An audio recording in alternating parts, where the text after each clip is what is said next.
First, tell me about yourself. Just a little bit about yourself. Where are you from? Are you a big hunter? So I'm actually kind of a half-breed because I was born in Lower Michigan. Shh, don't tell anyone. But my family has always had a strong connection to the UP. You know, ever since I can remember, probably the post-Vietnam era, my family would come from Lower Michigan up to the Western UP to hunt and fish and enjoy the outdoors. And once I was of age to do those things, I started participating with the family and going to deer camp with the guys and all that. My family spent a lot of time in my younger years in Iron County, the Crystal Falls area. And then in 1997, we moved up to Calumet. And I went to school up there and was gone for a number of years and ended up coming back. And hunting, outdoors, fishing, all that's been a huge part of my life since I was just a little boy. And I have 4 sons and a wife of 15 years, and they all join me in the same activities. They hunt, they fish, we canoe, all of it. So we're going to talk about the Deer Management Initiative, but why did you want to be a part of that? I've been involved with deer management in Michigan for many years now. Just as largely as an independent. There was a time that I worked a little bit with UP Whitetails Association. I worked with Hunter Nation at one point, but most all of my time I've spent as an independent advocate for whitetail deer. And it was just a natural fit for me because growing up, my father was involved heavily with MUCC and sportsmen's clubs and all those kinds of things. So for me, stewardship just came naturally. It's what we do in our family. And when the opportunity became available, I didn't hesitate. It wasn't a second thought. It was just something I felt I needed to do. Mm-hmm. So for those of the people that don't know what the Deer Management Initiative, can you kind of give like an overview of what that is and why that was created? Sure. So the Deer Management Initiative is basically a advocacy team, an advisory team, and it was put together by the NRC and the Michigan DNR. The goal of that being to address management shortfalls and issues related to our whitetail deer herd, both in the UP and the Lower Peninsula as well. There was actually 2 teams established, 20 members apiece, 20 for the LP, 20 for the UP. And that process ran about 4 months for me with the report writing and everything. That's the gist of it. That's a 10,000-foot view, if you will. Awesome. So what was kind of like the basic? Well, how many people were on the UP team? I think we actually ended up with like 22. We had a couple of guys from the department that we had actually voted to allow to participate and vote with our team. We had Mark Zitnick, who represented law enforcement division for the department, and then we had Bill Scullin as well. Okay. I'm sure you know Bill. Yeah. So. Nice. So there was kind of was it a diverse group with diverse interests, or? It was, and that was one of the things that made this team really unique and a first of its kind. Because in the past, there's been other advisory teams, and a lot of people forget, but in not so distant memory, we had RDAT, or Regional Deer Advisory Team. I think that was back in the late 90s, mid to late 90s. And that group was comprised entirely of stakeholder leaders. So your heads of UP Whitetails Association or Whitetail Unlimited, those kinds of things. But this group, there was a concerted effort made to look at a broader spectrum of input. And for the first time that any of us are aware of, at least, the commission and the department created seats at the table for independent and unaffiliated people. That was entirely new. And I and many others felt that was a very positive step forward. There's certainly not a pitfall in getting broader input on the issues. So yeah, we had independent folks, we had the traditional stakeholder leadership present, we had people representing the timber industry, we had people representing farming. There was all sorts of interest at the table, and there was also a tribal cohort of the DMI as well. It was completely separate from us, That has to satisfy their government-to-government consultation and all of that. But Okay. yeah, there was definitely a wide array of representation at the table. Nice. There was some concern over non-hunters being a part of the DMI. Was there? If there was, they were real quiet about it. I didn't see anybody that was a anti-hunter or even a non-hunter. I can't speak to the LP team, obviously, because I wasn't involved with that, but on the UP team, no. I know that was a big concern of a lot of people. So, kind of going into it, did a lot of people in the group feel that there was a problem with the deer herd? Or, was it maybe just like a lousy season and that's why the numbers came up, so poorly? Or Well, I think that everybody at the table, whether or not they agreed on what the problem was, everybody thinks there's a problem. Some people maybe think it's a habitat issue. Some people think that, the wolves are causing our deer numbers to plummet. Whatever the case may be, there's different ideas, but I would say that everybody felt that there was a shortfall, that there was an issue, and they were certainly there to do what they could to address those things. So kind of going to the meetings, how were these, meaning we talked a little bit over the phone, but how were they structured and how often did you meet and were they in person, were they virtual? So about the first 3 months of the process, well, I better back up actually. There is a 3-week application period and during that application period, anybody who wished to apply to the DMI could use the DNR link on their website. And that was widely shared across their social media and through the news outlets and whatever else. And then from that pool of applicants, there was a selection committee, and I'm not exactly sure who was on that, but it was a mix of executive leadership from the department and commissioners. And from that, they narrowed down out of the pool of applicants who they wanted. And applicants went through a background check, just make sure you got your nose clean and nothing going on. And once that was established, we got our phone call of acceptance from Chad Stewart. And from that point, it was a pretty aggressive schedule. We had 3 months worth of virtual meetings, and a lot of that was really educational stuff. Because we've got people from all different backgrounds and all different levels of knowledge at the table. I mean, you got people who, like Bill Scullin, for example, he is a biologist. And then you've got someone else that's like, well, I just love deer and I like deer hunting and I care about the future of the herd. But, you start talking all these numbers. And so to bridge that gap, the department had constructed a curriculum, if you will, of education on a wide array of topics. Everything from hardwoods regeneration to predator-prey studies to all sorts of different factors that would influence deer abundance in the Upper Peninsula. Everything you can imagine. It was quite comprehensive, really. And we would have usually meetings 2 days a week. We'd have 2 speakers that would run about an hour and a half apiece, and we'd have some Q&A time thereafter, which unfortunately was often very, very short. It was pretty compressed. A lot of great information. At times, I'm a bit of a deer nerd and a data junkie, so I just eat that stuff for breakfast. But for other people, I felt like there were certain speakers that, maybe they could have done a better job of making it more palatable for the average person. But on the whole, they did pretty good, and it was good getting all that knowledge, getting everybody up to speed on the same page, all looking at the same information, and it set the table for what came later with the in-person meetings.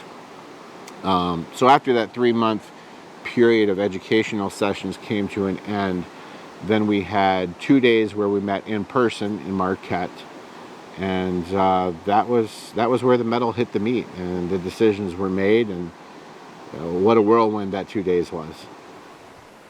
So what was involved in those 2 days? I mean, that's kind of when you just finalized everything and... It was. So we broke everything into basically 2 categories. We had regulatory and non-regulatory categories to work with. So an example of something that would be non-regulatory would be habitat improvement. Let's say thermal cover regeneration, something like that.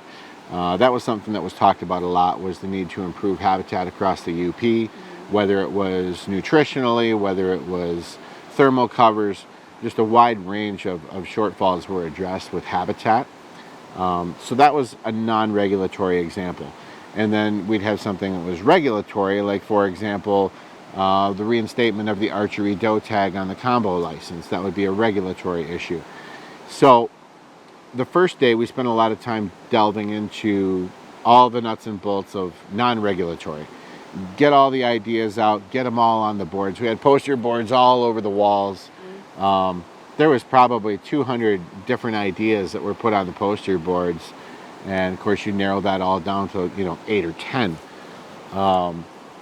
That was pretty difficult to do. It really was, because there was a lot of valuable information. There was good ideas. There was good perspective that was shared. And unfortunately, just due to the time constraints that we had to work with, a lot of those ideas just didn't make the second day. I think that there was virtually unanimous agreement on every vote that we had pertaining to the non-regulatory issues, which was really good to see. I felt like, the other ladies and guys that were there were all on the same page. They were seeing the same things. They were concerned about the same things. There was a real continuity there on the non-regulatory issues, and that certainly helps when everybody's on the same page. And we were able to get some good things done with that. But day 2 moved even faster than day 1, and day 2 was regulatory. In the UP, we're somewhat limited with the regulatory tools that we have. We can't get too carried away with harvest quotas and things of that nature up here for all the obvious reasons. But that was a more contentious discussion, obviously, because everybody has very strong feelings about what directions we should go. And again, we were up against the clock, and the whole feeling was 4th and goal with 5 seconds left the whole second day. It went super fast, and the lady that we had from Michigan State University kept kind of pushing us, and come on, we got to get going, we got to keep moving, we can't get hung up here. And it was difficult because there was a lot of detail that had to be discussed, and there wasn't necessarily enough time, in my opinion, and many others, to adequately do that. Today's Discover the UP podcast is brought to you by Hardcore Outfitters of Iron Mountain. Hardcore Outfitters strives to promote and instill an enjoyment of the outdoors for all ages and individuals. Whether you're already an avid outdoors person who enjoys the thrill of the hunt, or newly learning the art of archery, sharpen your skills at their indoor archery range and check out their line of products from Matthews, Hoyt, Bear, Raven, Centerpoint, 10-Point, and Wicked Ridge. If being on the water drives your passion and has you hooked, they have an impressive selection of year-round fishing gear, plus a full-service bait shop and the largest selection for fly fishing the UP. Go to Hardcore Outfitters in Iron Mountain, tell them I sent you, and discover what outdoor hobby or adventure awaits you. So were you limited, like you had to list 5 regulatory, 5 non-regulatory, or was it as many as, Initially it was kind of another, get it all out there and then let's narrow it down. So we had boards, and you had 4 or 5 people at a table, and you had an art easel type thing with a big vertical poster board. You got your Sharpie markers out, and we were assigned a time limit, and your table that you sat with that morning, that was your group. You said, okay, give us a regulatory package, everything that you'd like to see, each table, and go. Man, did that 20 minutes or whatever it was absolutely fly. I don't think there was a table in the room that was, not holding their pen when the final gun sounded there. But from that point, we had whatever, I think it was 5 different boards, A, B, C, D, E. And 3 of the boards were almost identical. There were some members that had a pretty good idea what they wanted to do before this even got started, and that was very evident through the process. And then again, when it was put up on the boards, I mean, they were verbatim, oh, okay, those three are the same. And Alexa Warwick, the coordinator from MSU there, she noticed that too. And she says, oh, wow, those three are the same. We're going to make those one board. So all of a sudden we went from 5 to 3, and then eventually we dwindled down. But from that step, what we did is basically voted between the 3 boards, A, B, and C. And the B board went bye-bye. It didn't get enough support, so it left us with A and C. And what we did then was they had a line item vote. Every regulatory suggestion on board A and every regulatory suggestion on board C, we all voted with either tablet or smartphone or whatever it was. And we had nearly instant results up on the overhead. And I kind of liked it because it showed who voted for what. Oh, that's cool. So there was accountability, right? You didn't get to cast a secret ballot kind of thing. It was you had to stand behind your vote. And I like that because whether you were an independent or whether you were a stakeholder group leader, we were representatives. We were ambassadors, hey? And when we come back home after that, we got to answer to our communities. We got to answer to our organizations, whatever it may be. And I definitely liked that accountability aspect. So certainly, I don't think anybody got entirely what they wanted. In a way, that's a positive, though, right? That tells you that there was a lot of compromise, there was a lot of give and take. I think that it was overall pretty good. We got in the ballpark, I would term it, and that's the phraseology I used in my final report as well. I certainly wouldn't say that it's complete. We were so pressed for time and everything was so compressed that last day. I don't think anybody walked away feeling like we were truly done. But we were out of time. And I certainly feel that the team we had gave their best effort. They did everything they could within the time frame that we had to work with, the constraints that we had to work under. It's worth noting to point out that I'm unaware of any advisory team that's ever had this aggressive of a schedule. 3 months is a real short window. I mean, you're talking about addressing deer management issues across the Upper Peninsula. There is a whole ton of conversation that goes into that, and as you're very well aware, there's such a biodiversity, even in the UP. Just so different from one area to the next, hey? And I was going to ask if that was addressed in it was. There certainly isn't what I would call broad brush management being applied. There was a lot of thought and a lot of care put into being sensitive to the regional differences in the UP. Just as an example, one of the things that I had thrown out there at one point was a specialized DMU for Hancock and North. I called it the Copper Island DMU. Just because that region is so unique and has specific issues that they need to address differently than, say, down here in Baraga County does. And I think that everybody can say that to some extent across the UP. We're different here, we're different there, and it's true. And that we're certainly hoping that a more detailed, comprehensive approach will yield a better result. I don't think anyone at the table that I had conversation with wanted to see broad brushstrokes. You know, obviously you can't drill down too far because you're at the mercy of the department's budget and personnel, and we're always up against it with that. Can you tell me what those regulatory, things that you put in your proposal are? So a few of them off the top of my head, it was suggested that we look hard at reducing black bear numbers. There was a number of mechanisms discussed as to how to do that. The possibility of a spring season was brought up. The possibility of increasing tag issuance or reducing the number of points it takes to draw certain season tags. There was a number of ideas that were thrown out under that heading. A very comprehensive discussion was had about predators in general. Obviously, here in the Upper Peninsula, we have an entire suite of apex predators, and it's certainly a concern.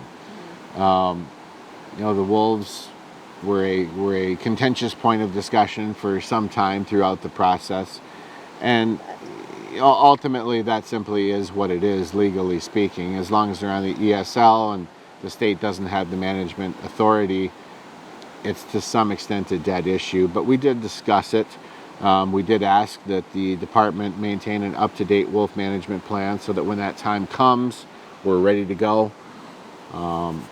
We discussed the return of the year-round coyote season. That was another bullet point under predator control. Earlier this spring, the commission, of course, voted to reduce the coyote season, and there were a lot of folks that were really not happy about that, especially up here in the UP. People like to feel like they're able to do something to help the deer, and certainly predator hunting does that for a lot of folks. So that was a bullet point. Moving on from predators, we talked about the possibility of a one buck tag system, but that ultimately fell through. It didn't get enough support, which I kind of found surprising. I'm very surprised at that one. Yeah, I talked to a lot of people that were really supportive of the idea. Sportsmen's clubs across the UP, other DMI members, but it just didn't make it to the final vote. That's the only thing I would have thrown in there other than the predator thing.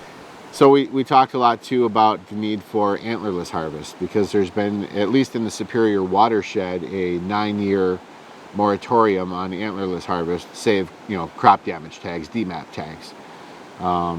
And a lot of us felt that that's creating a significant biological cascade of issues.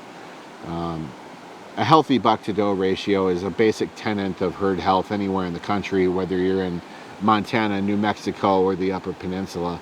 And anybody you talk to across the UP will tell you, well, yeah, I see 14 does before I see one antlered buck, and that's a problem.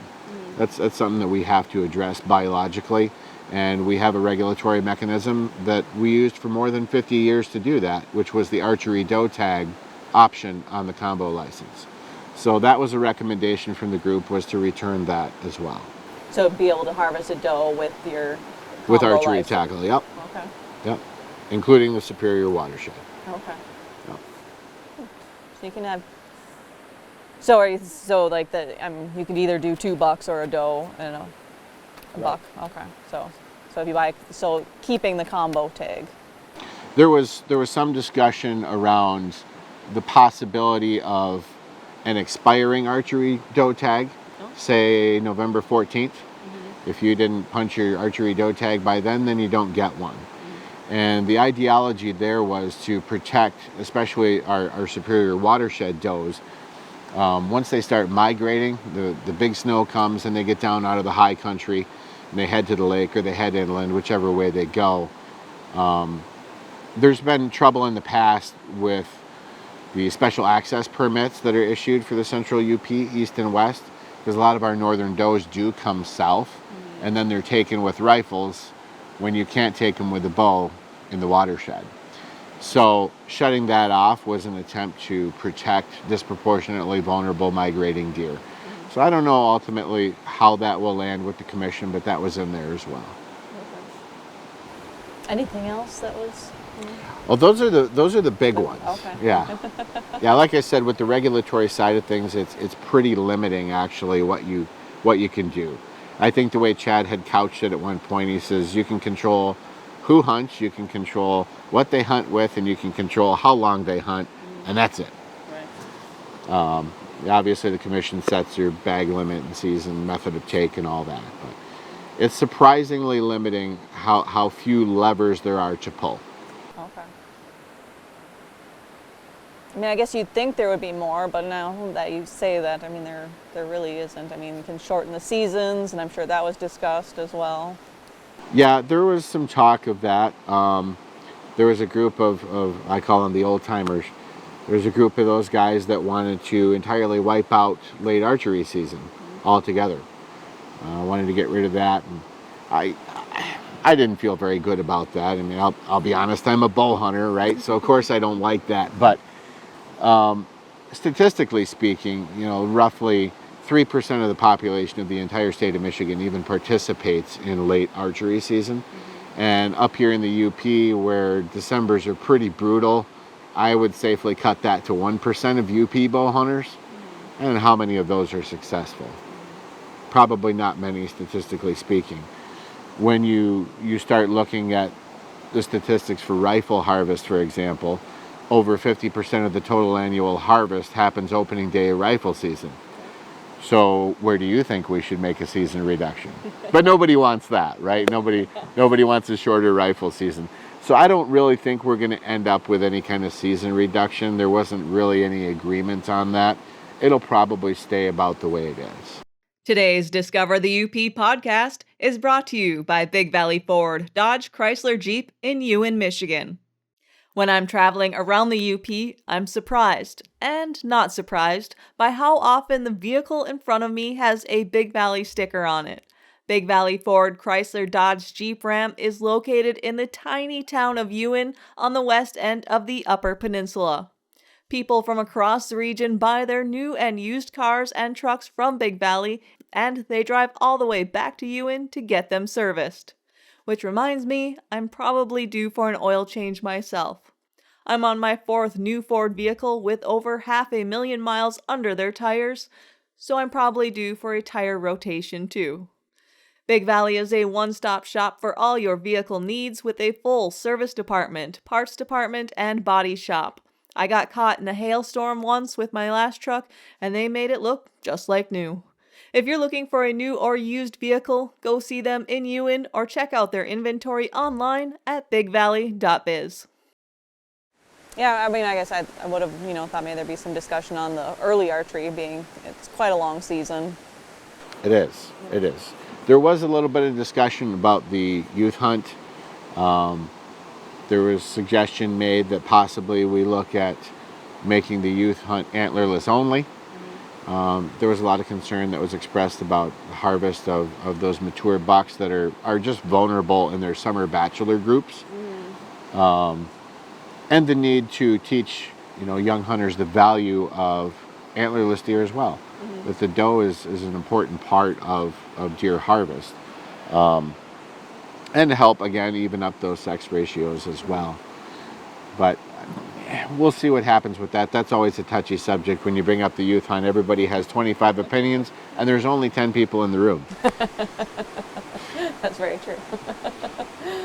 Yeah. I mean, you can't look at social media during youth season without seeing just sure. everyone's opinions on there. So you submitted the final report. Did you just get voted to do that? I got voluntold. Voluntold. No. So at the end of the second day, I mean, we knew that a final report was going to have to be written, that there would be volunteers taken. And admittedly, I didn't put my hand up right away. I'm kind of like, man, this has been mentally and emotionally taxing going through these 3 months of this process. And after those 2 days, it was a real grind. But I'm looking around the room and no hands are going up. And I'm like, okay, well, I volunteer for hard labor, So I threw my hat in there, and Justin Tomei from MUCC, he's their legislative liaison. He worked on the supplemental report or the minority report that will be an appendix to my final report.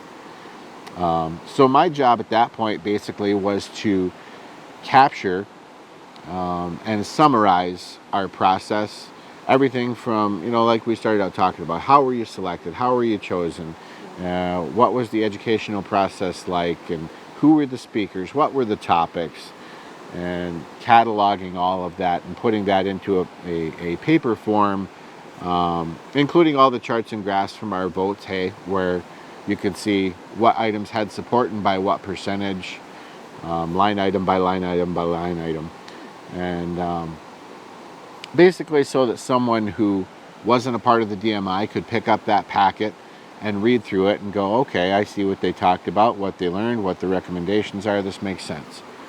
And then I fired that off to Chad Stewart and Sarah Thompson on the 24th.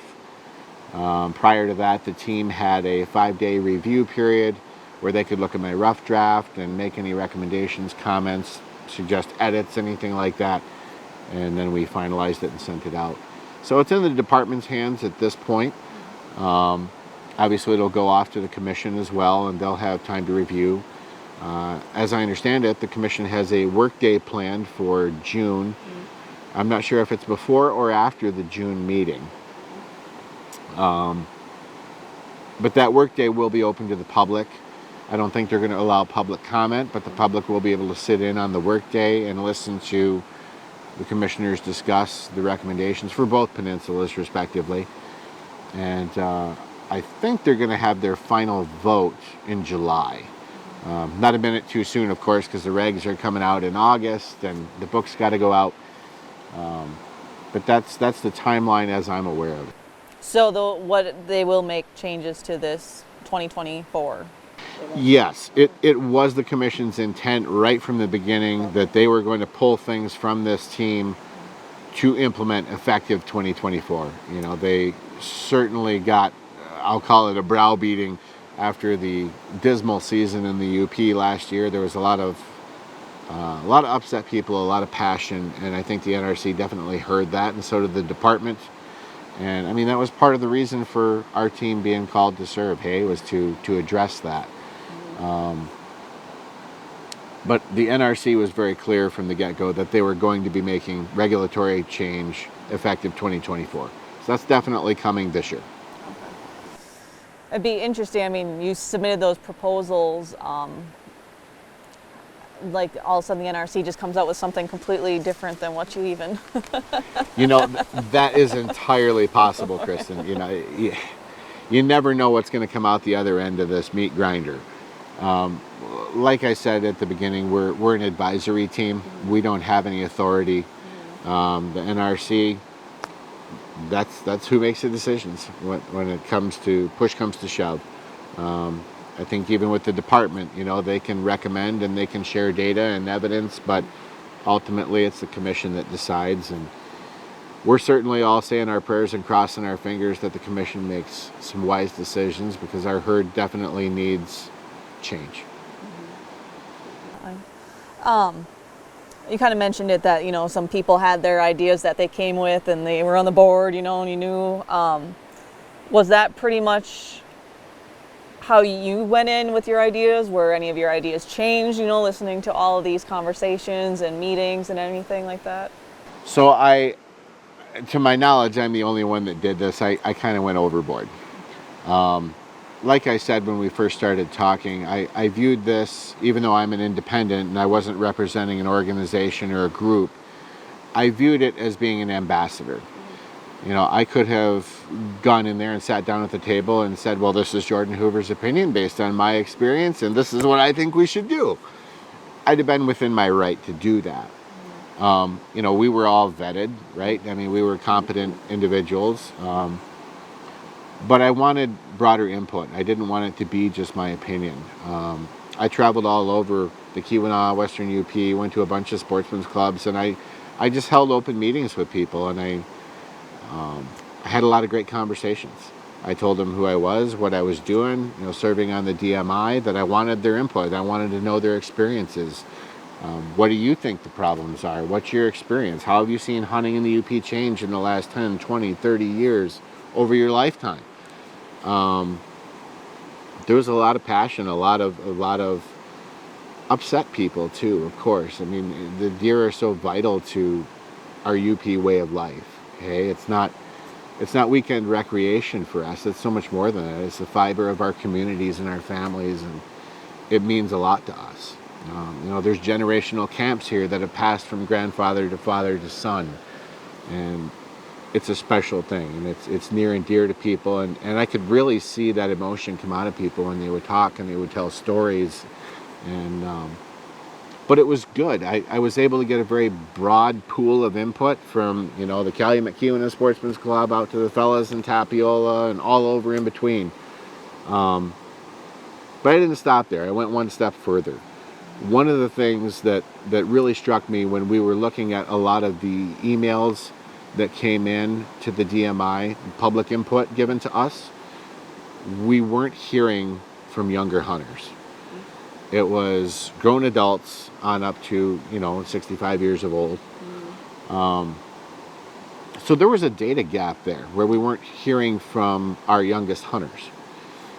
And I thought that was important. And a buddy of mine says, well, what are you doing? What do you want talking to the kids about deer hunting? I said, they're the future. And shouldn't we include them? Shouldn't we know what they think, what they want, what they don't like? If we're making all these management plans, shouldn't we include them? Well, I guess you got a point. So I went around and I just drafted a basic 10-question survey. Did you grow up in a family that hunts? How many years have you hunted? How many deer have you harvested? Do you hunt public? Do you hunt private? Do you hunt bow? Do you hunt gun? Do you hunt muzzleloader? Just a lot of basic information that gives me a cross section to look at. And the schools were great. They were fantastic. They're all happy to have me, and the kids were great. And again, I got a deluge of a whole bunch of good hunting stories. Everything from the 30-point buck that got away to the forkhorn that didn't. And it was a great experience. I love talking to the kids and getting their perspective and their views. One thing that really stuck out during that youth survey process was, with only one exception across all the schools I went to and the hundreds of kids that participated, only one exception to this. Every single kid that hunted from 6th grade all the way through seniors in high school grew up in a family that hunted. All of them, except for one. It says a lot for the UP, hey? It's part of our culture, the fiber of who we are. But so I took that exhaustive approach, and I went that extra mile to get that greater pool of input going into this. And I think that helped come into things with an open mind. The educational process, like I said, I'm kind of a deer nerd, so I knew a lot of that information. I follow that stuff pretty regularly. But yeah, there were some portions of the presentation where perhaps the data or the information was presented to me in a different way. And I went, oh, now I can see how that ties into this and it ties into that. And everything's interlinked. It's all one big spider web. And sometimes just changing where you're sitting or who you're listening to really impacts the way you view things. Today's Discover the UP podcast is brought to you by Cooking Wild Seasonings. Cooking Wild Seasonings. Flavor and meat. Just mix, heat, and eat. That simple? You bet. Now even easier with our new grab-and-go 4-pack cartons. 4 combinations to choose from. Whitetail Hunter, Deer Camp, Summer Sausage, and Fresh Sausage. Make it fresh, make it yours. Make it easy. Grab a 4-pack today. Available at various locations, including all Chris Northwood's neighborhood store locations. Find out more about Cooking Wild Seasonings at cookingwildseasonings.com. Did anybody come in with like any extreme ideas, like we should just not have a hunting season this year? Well, early on, there's always some of that craziness that comes out. I think there were a couple occasions. Some of the meetings, like the educational portion, was actually the UP team and the LP team together. I think we had a couple individuals at one point that suggested market hunting as an alternative in high deer density areas. Maybe if we went back to what destroyed the deer herd to begin with, it would make it better. I don't know. That was a pretty crazy one. Probably the worst one that we heard. I think the other 38 of us in the room kind of went, what did they just say? Destroyed all of our animal population. Right, that's why we have hunting licenses today and we have the DNR and all these things. But yeah, I don't think anybody was having that. We're not going backwards. But yeah, I mean, there was a couple crazy ones like that. But for the most part, I think people were pretty even-keeled and pretty reasonably studied on the subject matter. And they came to have good, open, honest discussion. And I think some of the most valuable discussion that we had as team members in person was outside of the meetings. When we had lunch, when we had a coffee break, when, the day one session was done and people were sitting around in the lobby, or they go for drinks afterwards, or whatever it may be, to have those my name badge is off conversations. I think a lot of hay was made there, and a lot of understanding happened. I think that sometimes, especially when you have individuals representing organizations, there tends to be a perception of what they're pushing or what their agenda may be, and that isn't always the case. Perception isn't reality, and there was just a lot of good conversation. I think that the team bonded together as individuals, that even though we had certain things where maybe we passionately disagreed with each other, we still agreed on so much more than we disagreed, and that really came out in that off time, and I think some friendships were formed. And the other fantastic thing about this process was I really got to see the next generation of Youpers start stepping into the leadership boots. There was some younger blood at the table. There were some people in their early to mid 20s. And I was so happy to see that. We always hear the horror stories of, the decline in hunter numbers and the baby boomers are the only ones left. And that wasn't the case. We had some young faces at the table. And that does my soul good to see them stepping up and asserting themselves and voicing their opinions. And the fact that they are knowledgeable. That was really good to see, that our future will be in good hands after us guys with a little bit of gray hair are gone. So that was encouraging. What are your hopes for this upcoming season? We're actually, what is it? June, July, August, September, October, November. So we're 6 months out. But who's counting? Oh, well, to the rifle season. We're 5 months out to the bow season. 5 months, but I'm not counting. I've just been so busy with all this. I haven't had the usual time to let my mind go too far down that road. Typically, I'm a guy, I do a lot of scouting year round, in season, out of season. I have to confess I'm a little delinquent this year. I haven't gotten out as much as I would like to, and the snow is gone and green up is here, so that means one thing in the UP. It means you got to get the plow truck fixed, you got to get the firewood made, and the grass won't stop growing. I got to cut it twice a week. And of course, the list of honeydews never stops. So, my mind hasn't gone too far that direction. Mostly right now, I guess I would say tunnel visioned on what's going to come of the NRC meetings and the decisions that they're going to make. There's a lot riding on those decisions, and there's 3 months of labor of our team on the line, and I'm really hopeful that they're going to do the right thing and they're going to take some of the recommendations at face value, and certainly the authority belongs to them, but I would hope that they employ some of the suggestions. I think there was a lot of very valuable input, a very well thought out, articulated input that I just don't think somebody from Lower Michigan can necessarily balk at. This is our home. We live here, we stomp the ground, and we know our woods, we know our country. And at some point, I think that has to be given credence, and I hope it is. Yeah, I don't feel that's given credence enough, that the hunters and the people that live here spend the time in the woods, and they know what's going on out there more than anybody else. Well, there's just this nasty term that gets thrown around, when a hunter who's been up here for 50 years shares, their wisdom on whatever the matter is. They say, well, that's anecdotal.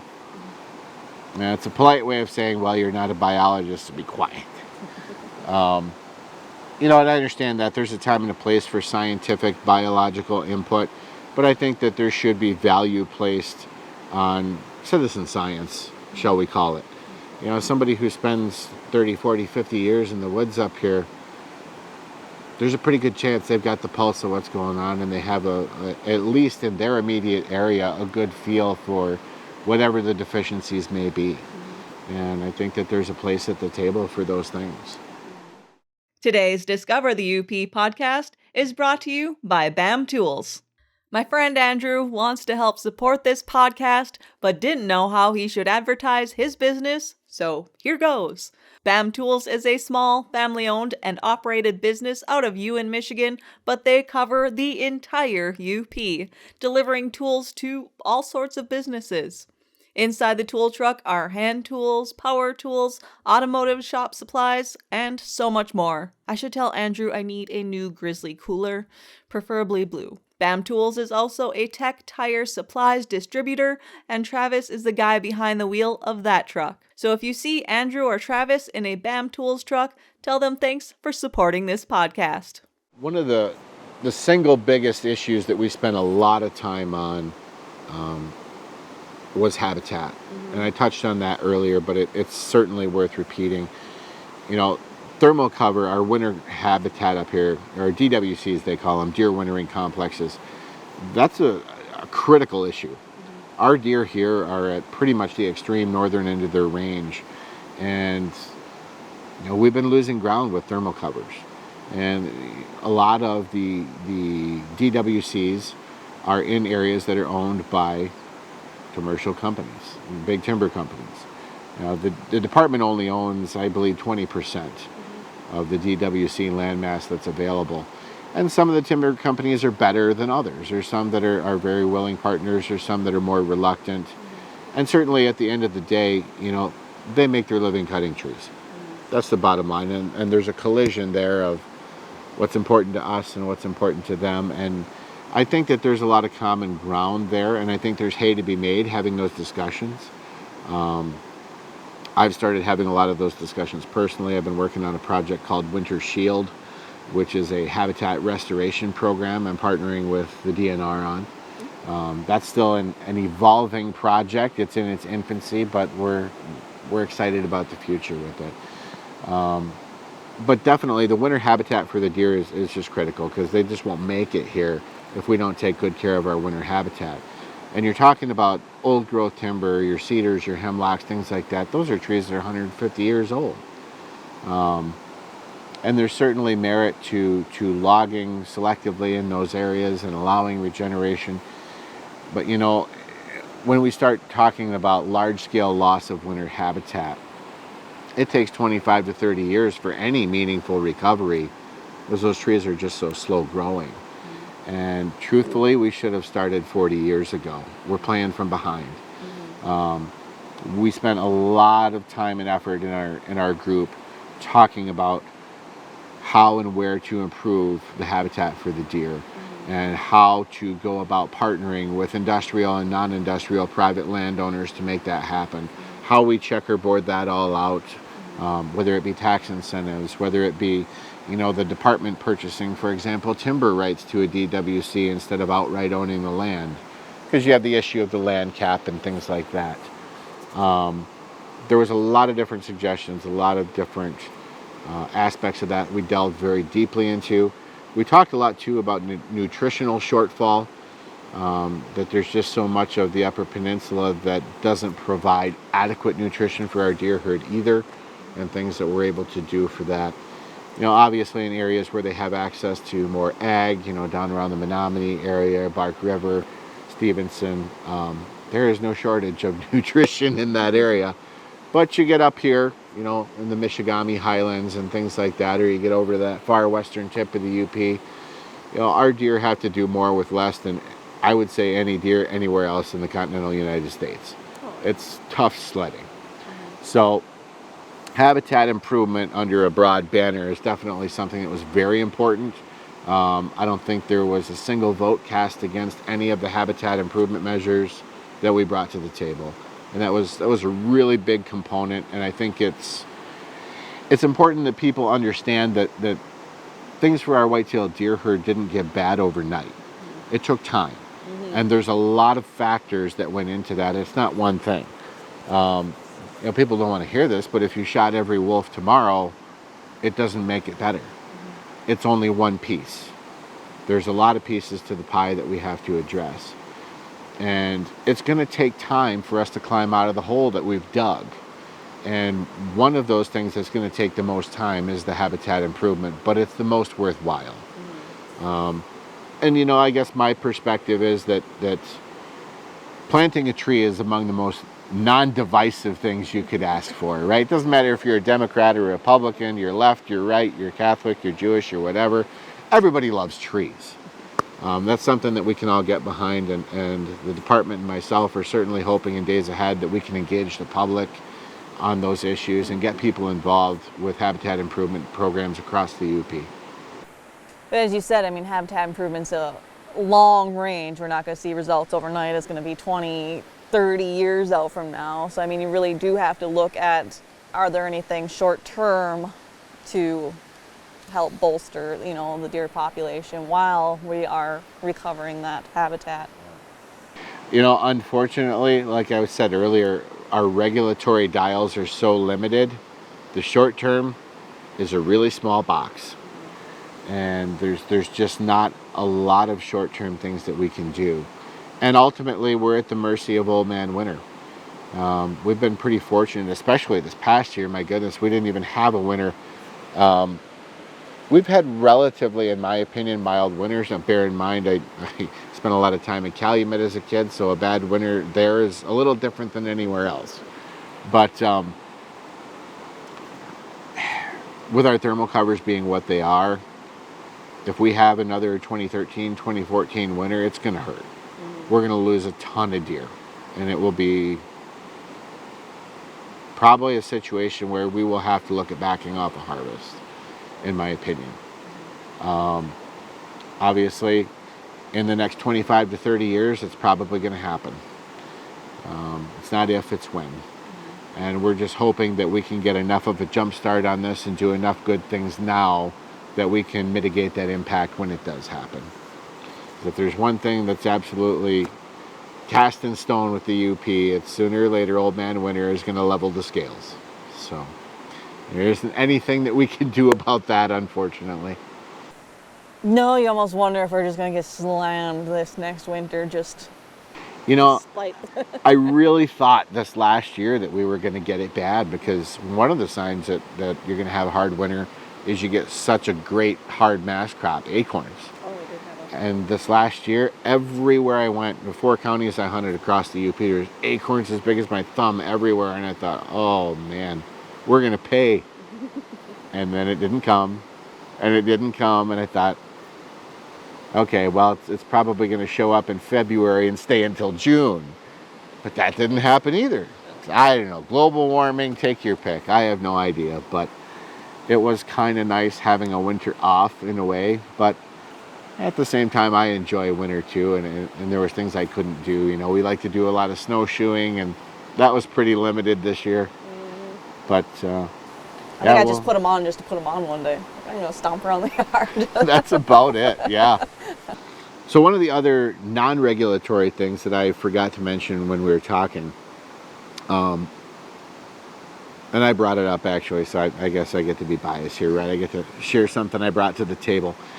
It's always been kind of something that's stuck in the craw of Yoopers, that we get one meeting a year with the commission up here, and by and large we have to drive all the way down to Lansing, which for a lot of folks is really cost prohibitive. I mean, it's a day off of work, it's $200 in fuel, and you're doing a red-eye flight, driving home, and your dog tired, or you get a hotel room, and there's that added expense, and your food.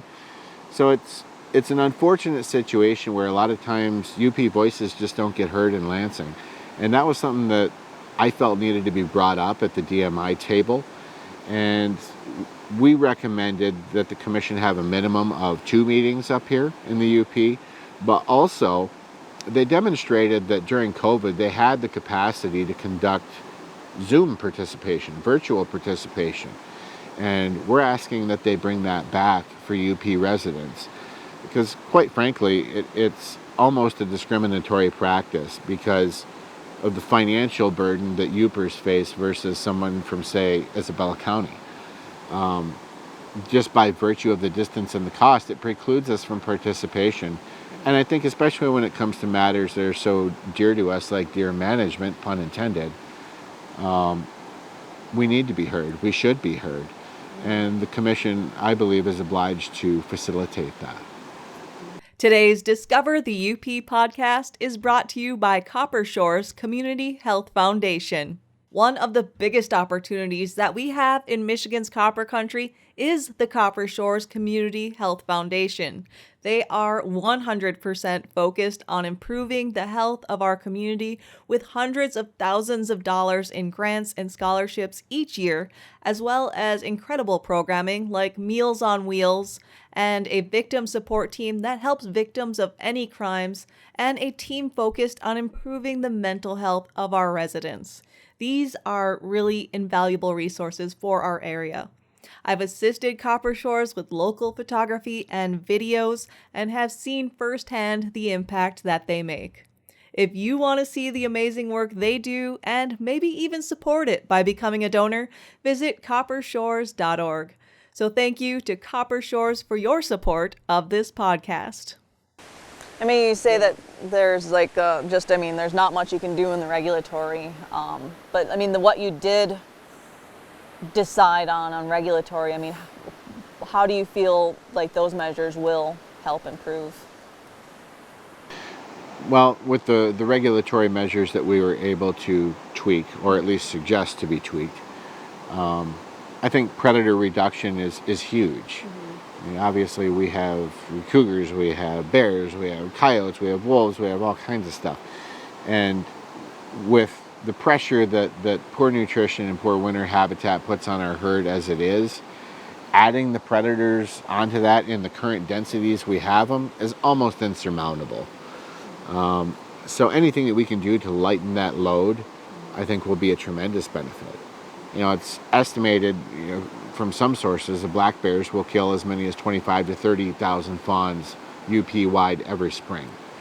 That is a huge amount of fawns, and that's just bears. So, for example, reducing bear numbers, adding a spring season, or adding license issuance, however you want to come at it, I think that's a key element. I mean, if you could even half that and say, well, only 15,000 instead of 30,000, and we keep the coyote hunting going, and we keep their numbers knocked down, every little thing adds up. And in the end, I hope that there's enough little things, it'll make a difference. But definitely, one of the overlooked things, and I had a lot of conversation with people about this, was the imbalanced sex ratios. In a healthy herd, you're looking at 3 to 4 to 1. That's considered good. It's not uncommon to talk to guys up here that say, well, yeah, I see 12 does or 16 does or whatever it is to one antlered buck. In a healthy herd, during the breeding phase, a buck will lose roughly 1/3 of his body mass index because they just don't eat much. They've got one thing on their mind. So when you triple that sex ratio and you're now at 12 to 1, what's 1/3 times 3? That's a dead buck. You got yeah, absolutely. You got our very best breeding class bucks that are then going into the teeth of winter, absolutely depleted. And at that time of year, at least here in the Michigami Highlands, they're locked out of the premium food sources. The big snow is already here. How do they recover? Well, they don't. I think a lot of them end up perishing in that first half of winter just because they're so depleted and they can't recover. So you're talking about a heightened buck mortality rate there. And when your breeding phase is elongated as well, you have a lot of late-born fawns. Late-born fawns don't get big enough to live through their first winter. The predator-prey study showed us that when you have a elongated fawn drop, there's higher predation losses as well. So there's just a total cascade of negative issues there when the buck-to-doe ratios are out of balance. And tightening that up, I think, will do a lot for us. And there's a lot of I'll call it the holy doe mentality out there. And I think that there's a need for education on that subject. Because you can't talk about effective science-based deer management without including antlerless harvest. I think I can explain to a third grader that if we keep shooting the bucks and we don't shoot the does, it does this, right?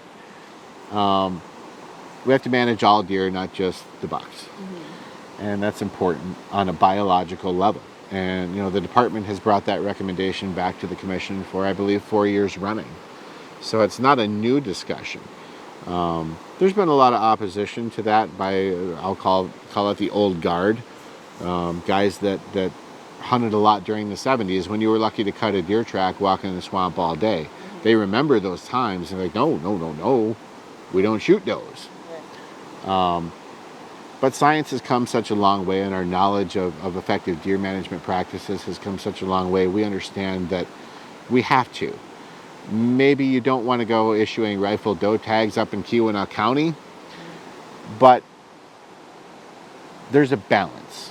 And, we have DMUs for a reason, right? And that was one of the things that we discussed as well, was the need to return to a structured DMU level management policy where what works for this corner of Dickinson County doesn't work over here in Gogebic, doesn't work here in southern Houghton.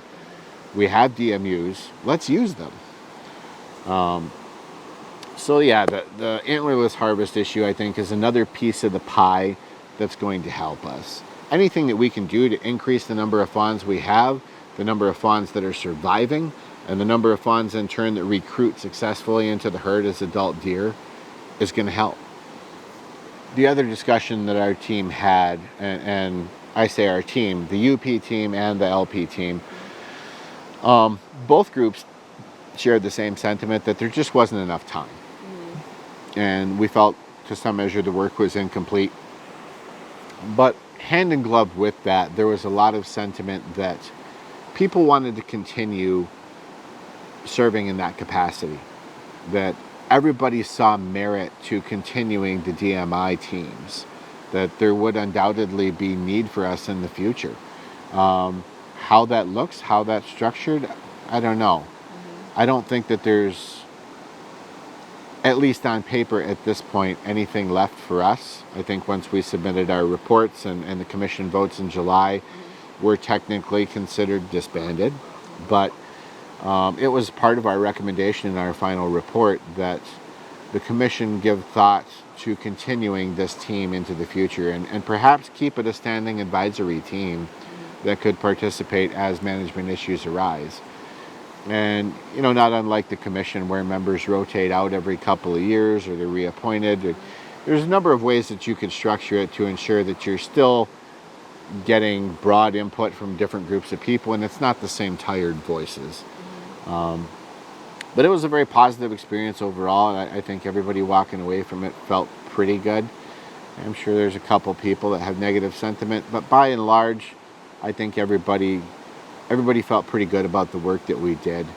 It wasn't easy. It was tough. It was fast-paced. It was data-heavy, but I do believe that good will come of it, and we all hope that the commission will choose to continue this initiative into the future.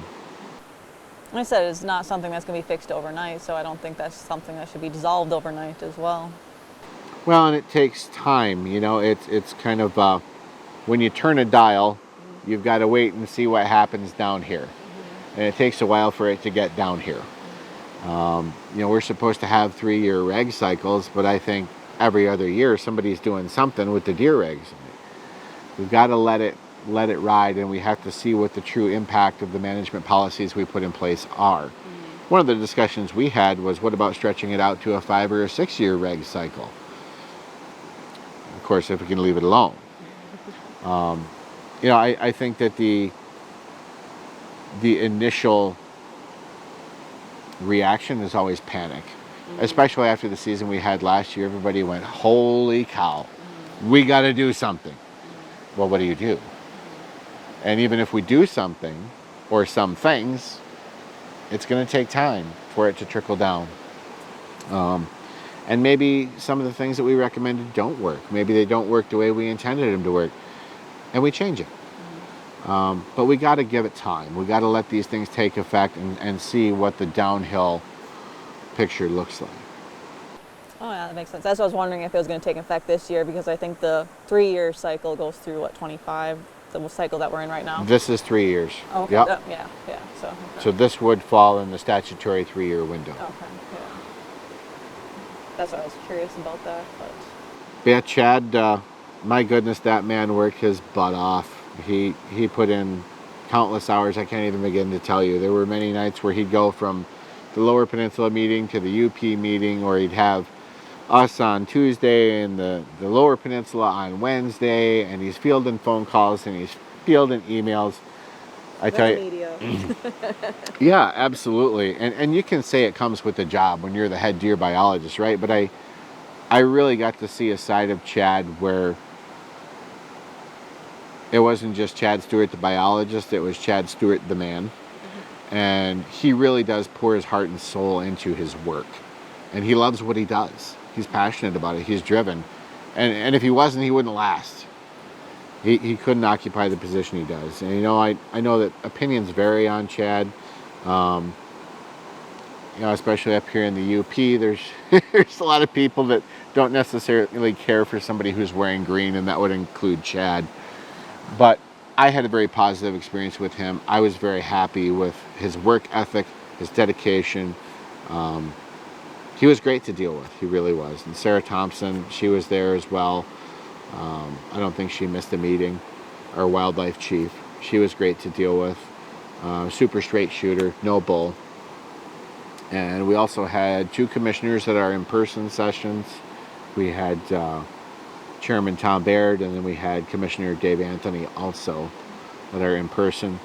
And during our virtual sessions, we had the various commissioners come and go. You never really could tell because there's so many people in the meeting, but it was good that they chose to show up and partake in some of that and listen in as well. And just to give some people some context, where are we? So we are on the western edge of the Michigami Highlands, not far from Mount Arvon. And this beautiful backdrop here is the Ravine River. So people know what they can hear kind of humming behind them. Yeah.